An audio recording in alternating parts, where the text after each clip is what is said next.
Kabut asap dari kebakaran hutan dan lahan di Sumsel makin menebal di Palembang 2 hari terakhir. Saat pagi hari, kabut asap cukup tebal dan mengurangi jarak pandang. Data dari BMKG, pada pagi hari cuaca dalam kondisi berasap dengan jarak pandang hanya 1 km.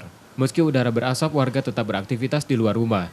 Beberapa warga mulai menggunakan masker, lalu lintas masih terlihat normal. Tapi dampak kabut asap dirasakan warga seperti perih di mata dan hidung. Beda dari yang biasanya ini udaranya dingin, tapi asapnya agak pedih di mata. Makanya biasanya untuk aman kan, nyaman kita pakai sunglasses ya. Tapi so far sih masih bisa kita untuk olahraga.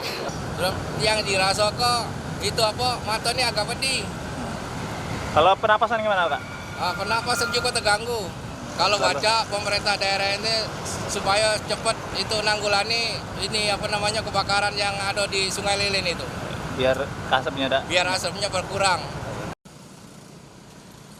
BMKG memperkirakan kondisi ini akan terjadi hingga beberapa hari ke depan karena tak ada potensi hujan hingga 10 September di Sumsel. Hingga akhir Oktober, sebagian besar wilayah Sumsel masih berstatus rawan terjadinya kebakaran hutan dan lahan. Warga pun dihimbau untuk berhati-hati dan mengurangi aktivitas di luar rumah. Rizky Nurmizan, Kompas TV, Palembang.